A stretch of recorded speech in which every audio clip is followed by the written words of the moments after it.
नमस्कार, मैं हूं राकेश। आप लोगों के सामने स्वागत करता हूं। उम्मीद करता हूं आप सभी लोग बहुत अच्छे होंगे, अपनी प्रिपरेशन में लगे हुए होंगे। और ये प्रीवियस ईयर का सेशन या प्रीवियस ईयर कह लीजिए या बीओ के लिए जो हमारा नेक्स्ट लेक्चर है, इसके अंतर्गत हम लोगों ने प्रीवियस ईयर सेक्शन के साथ, बिकॉज प्रीवियस ईयर के क्वेश्चंस को करना बहुत अपनी इंपॉर्टेंस रखता है वो, और वो क्वेश्चन लगातार फ्रिक्वेंटली परीक्षाओं में आते हैं। इसके साथ साथ आपको आइडिया भी लगता है कि आपकी प्रिपरेशन किस स्तर की है और किस स्तर की प्रिपरेशन आपको करनी चाहिए, किस प्रकार के प्रश्न आते हैं।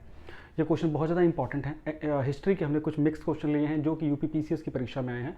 अब इसका ही प्रीवियस ईयर क्यों, जो परीक्षाएं हम टारगेट कर रहे हैं, बीओ, आरओ या पीसीएस, उसमें इसी प्रकार के क्वेश्चन आते हैं और इस तरह के क्वेश्चंस लगातार परीक्षाओं में पूछे गए हैं।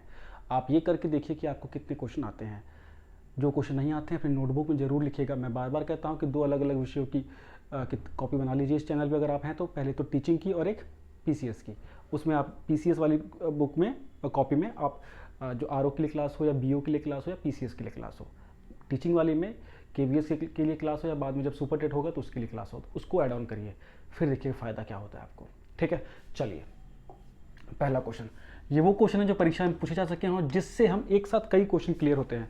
अगर आप ये पूरा लेक्चर देखेंगे तो देखेंगे कि 20 से 25 क्वेश्चन आपके रेडी हो गए हैं। पहला क्वेश्चन क्या था, सारनाथ में एक बौद्ध अभिलेख है ना, ये किससे संबंधित है। क्वेश्चन आप कैसे भी घूम के आए तो सारनाथ में एक बौद्ध आर्काइव है, बौद्ध अभिलेख है ना, साक्ष्य मिले हैं उसके। वो किसके काल का है, कनिष्क के काल का है। किसके पीरियड का है, कनिष्क के पीरियड का है। और वो टाइम कौन सा है, 81 बीसी का, 81 बीसी का। उसमें क्या बात कही गई है, 78 बीसी में जो कनिष्क का राज्यारोहण हुआ था, राज्याभिषेक जिसे बोलते हैं, कोरोनेशन जिसे बोलते हैं, वो हुआ था। और ये अभिलेख तैयार हुआ था मथुरा में। कहाँ स्थापित था ये, मथुरा में। और ये मथुरा से इसको सारनाथ, वाराणसी में स्थापित किया गया था। तो आपको 2-3 क्वेश्चन यहाँ से बन जाएंगे। कनिष्क से रिलेटेड है, उनके राज्याभिषेक के बारे में बताता है। 81 बीसी का ये अभिलेख है और पहले मथुरा में, मथुरा की जो इवेंट है उसके बारे में जानकारी मिलती है। ठीक, तो ये पूरा जो क्वेश्चन है आपका ये क्लियर हो गया। कनिष्क के काल में ही चौथी बौद्ध संगीति भी हुई थी। कनिष्क कश्मीर से लेकर उत्तर, थोड़ा सा उत्तर भारत का ऊपरी हिस्से का एक बहुत प्रमुख शासक था। नेक्स्ट क्वेश्चन की ओर अगर आप चलते हो, नेक्स्ट क्वेश्चन क्या बोल रहा है, सुदर्शन झील। इसके ऊपर खूब क्वेश्चन आते हैं। सुदर्शन झील का जीर्णोद्धार, जिसको बोलते हैं रिजुविनेशन, मतलब फिर से जिंदा कर देना, मतलब वो सूखी थी, खराब अवस्था में थी, उसको फिर से रिकंस्ट्रक्ट करके उसका रिजुविनेशन या जीर्णोद्धार किया गया। ये किसने कराया। अब यहाँ से क्वेश्चन आते, कई बार लोग कंफ्यूज होते हैं। देखिए, सुदर्शन झील का निर्माण किसने कराया था, चंद्रगुप्त मौर्य ने। इसको ध्यान रख लो। और इसका रिपेयरिंग किसने करवाई थी, इसकी रिपेयरिंग कराई थी रुद्रामन ने, रुद्रामन ने। ठीक, जो बहुत फेमस शक रूलर था और उसने 170 एडी के आसपास, ये रहा 170 एडी के आसपास, गुजरात का जूनागढ़ का जो इलाका है ना, वहाँ पे ये झील थी और इसने पूरा रिजुविनेशन कराया था। और जूनागढ़ अभिलेख में इसका जिक्र है, इसकी रिपेयरिंग का। जूनागढ़ अभिलेख गिरनार में है ना, तो आपको याद रखना है। तो कौन कौन जुड़ा है इनसे, चंद्रगुप्त मौर्य बनाने से, रिपेयरिंग से रुद्रामन, जूनागढ़ अभिलेख, गुजरात, डन। आगे चलते हैं। महबूब इलाही के नाम से कौन प्रसिद्ध था, या क्वेश्चन एक और आएगा, किसको महबूब इलाही के नाम से ही जाना जाता था। मध्यकालीन भारत का क्वेश्चन, एक शानदार व्यक्तित्व था ये, निजामुद्दीन औलिया। दिल्ली में इनकी दरगाह भी होगी, आपने देखी होगी, निजामुद्दीन औलिया। अब देखिए भाई, ये इन्होंने 7 सुल्तानों का काल देखा था, 7 सुल्तानों का काल देखा था। हनूज दिल्ली दूरस्थ बोला था ना कि दिल्ली अभी दूर है, किसके लिए, गयासुद्दीन तुगलक को बोला था। और वही तुगलकाबाद में उसकी मृत्यु हो गई थी, जो उसके स्वागत के लिए किला बनाया गया था, उसका स्वागत के लिए जो दरवाज़ा बनाया गया था दक्षिण दिल्ली में, तुगलकाबाद का इलाका आज भी है वो। ठीक है, तो 7 सुल्तानों का शासन देखा निज़ामुद्दीन औलिया। औलिया संप्रदाय की स्थापना की, एक संप्रदाय था, औलिया संप्रदाय की स्थापना की। इनके गुरु कौन थे, बाबा फरीद थे। कौन थे इनके गुरु, कौन थे, बाबा फरीद। आपको ध्यान देना होगा।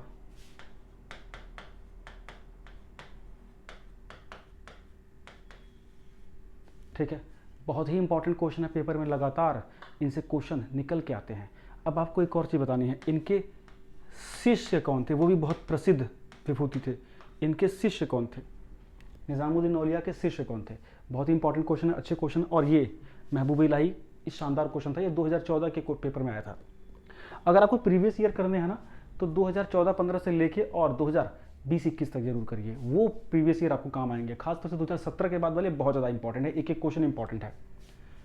नेक्स्ट पॉइंट, बंगाल विभाजन के दौरान बंगाल का गवर्नर कौन था। अब ऑप्शन आएगा ना कई सारा, उसमें कर्जन देखते ही धाड़ दे मार देता आदमी, ध्यान ही नहीं देता कि गवर्नर की बात हो रही है कि वायसराय की बात हो रही है। गवर्नर प्रांतों में होते थे, वायसराय पूरे ब्रिटिश इंडिया का होता था। तो उस समय गवर्नर कौन थे, 1903 से लेके 1907 तक थे वो, सर एंड्रयू फ्रेजर।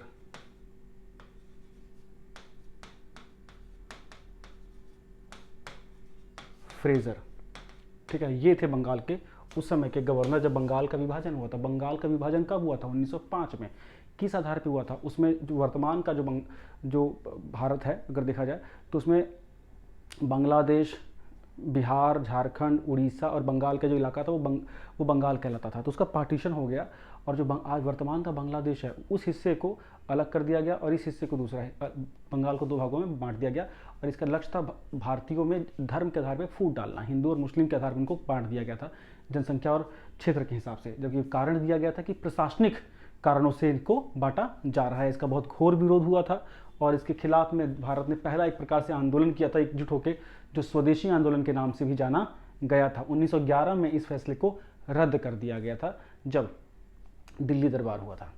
ठीक है, चलिए नेक्स्ट पॉइंट की ओर अगर चले, कांग्रेस की कमेटी जलियांवाला बाग के ऊपर बनी थी। जलियांवाला बाग की जो कमेटी, जलियांवाला बाग का जो नरसंहार हुआ 1919 में, उसकी जांच के लिए कांग्रेस ने कमेटी बनाई थी, अंग्रेजों ने भी बनाई थी, अरुंडेल कमेटी। कांग्रेस ने बनाई तहकीकात कमेटी, जिसके प्रमुख कौन थे, महात्मा गांधी। क्वेश्चन यही आया था, इसके प्रमुख कौन थे, महात्मा गांधी की अध्यक्षता में ये कमेटी बनी थी। बहुत ही इंपॉर्टेंट है ये क्वेश्चन। नेक्स्ट पॉइंट की ओर अगर हम चले, वह कांग्रेसी अधिवेशन जिसमें बाल गंगाधर तिलक ने अंतिम बार भाग लिया। ये क्वेश्चन 1000 बार पेपर में पूछा गया। ये क्वेश्चन सीधे आपको, ऐसे ही क्वेश्चन दिखेंगे सीधे आपको। 2020 के जो बीओ के मेरे लेक्चर है, करीब 110 लेक्चर, वो जरूर पढ़ लीजिए, पीसीएस के लिए पढ़ लीजिए, सारा कुछ छान के कराया हुआ है। ठीक है, और अब ये भी वही सब चीज़ें चल रही हैं। ईमानदारी से अगर प्रिपरेशन कर रहे हैं तो आपको इतने कम टाइम में क्रिस्प क्वेश्चन और कहीं जल्दी मिलेंगे नहीं। अंतिम बार 1919 के अधिवेशन में हिस्सा लिया था इन्होंने। एकमात्र ऐसी विभूति थे जो इतने प्रखर व्यक्ति थे और कभी कांग्रेस के अध्यक्ष नहीं बन पाए। 2 अगस्त 1920 को इनका निधन हो गया था। ठीक है, तो अंतिम अधिवेशन कांग्रेस का अधिवेशन जो था 1919 वाला, उसमें ही हिस्सा लिया था। 1919 का अधिवेशन कहाँ हुआ था, अमृतसर में हुआ था, अब सितंबर के महीने में। ठीक है, वो जब जलियांवाला बाग का हत्याकांड हो गया उसके बाद।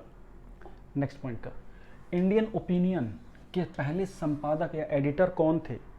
इंडियन ओपिनियन गांधी जी के द्वारा निकाली गई पत्रिका थी, 1903 में शुरू किया गया था। कहाँ से, साउथ अफ्रीका में। नेटाल कांग्रेस के सदस्य थे कि मनसुख लाल नज़र जी, यही इसके पहले संपादक हुए थे। तो इंडियन ओपिनियन नाम सुनते ही आपको गांधी जी के ऊपर जंप अप नहीं करना है, प्रश्नों को अंत तक देखना। यही अच्छे प्रश्न, अच्छे जो कैंडिडेट की क्वालिटी होती है, बिकॉज जो परीक्षा का स्तर होता है वो क्वेश्चन आपको एक बार में समझ ही नहीं आएगा, आपको लगेगा इजी क्वेश्चन है, वहाँ पे आपको 2 बार रुकना चाहिए।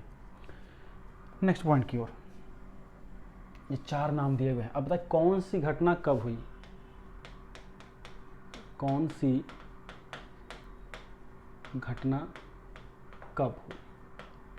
ठीक, गंगाधर तिलक जी का निधन हुआ 1920 में, अगस्त 1920। रॉलेट एक्ट मार्च 1919 में। अमृतसर अधिवेशन सितंबर 1919 में। जलियांवाला बाग का नरसंहार 13 अप्रैल 1919। ये हायरार्की है। तो सबसे पहले रॉलेट एक्ट आया, फिर जलियांवाला बाग का हुआ, फिर अमृतसर अधिवेशन हुआ और फिर तिलक जी का निधन हुआ। Done done done. Next point की ओर, 1906 का अधिवेशन, कांग्रेस की बात हो रही है, कहाँ हुआ था। पहला क्वेश्चन कलकत्ता में हुआ था। अध्यक्षता किसने की थी, दादा भाई नौरोजी ने की थी। क्यों प्रसिद्ध है, क्योंकि पहली बार इसमें कांग्रेस ने स्वराज की मांग की, स्वराज की, बाल गंगाधर तिलक ने इसमें स्वराज की बात की और ऑफिशियली कांग्रेस ने अपने प्लेटफॉर्म से पहली बार स्वराज की बात कही। डन। ये उस काल था जब स्वदेशी आंदोलन जबरदस्त तरीके से बढ़ रहा था और बंगाल विभाजन के विरुद्ध में स्वदेशी आंदोलन में सहमति भी दी इन लोगों ने। नेक्स्ट पॉइंट, ये 4 हैं, इसमें से रॉन्ग कौन सा है, इसमें से गलत कौन सा है, गलत कौन सा है। भगवती चरण वोहरा ने लिखी थी the philosophy of bomb, correct है। लाला रामचरण दास ने लिखी थी द ड्रीमलैंड, करेक्ट है। सचिंद्रनाथ सान्याल जी ने लिखी बंदी जीवन, करेक्ट है। भगत सिंह के आगे लिखा हुआ है द इंडियन सोशलिस्ट, ये लिखी थी श्यामजी कृष्ण वर्मा ने, श्यामजी कृष्ण वर्मा। लंदन में इन्होंने पॉलिटिकल पार्टी बनाई थी आज़ादी के लिए भारत की। और भगत सिंह की बहुत फेमस है वाई आई एम एथिस्ट, है ना, ये थी भगत सिंह से रिलेटेड।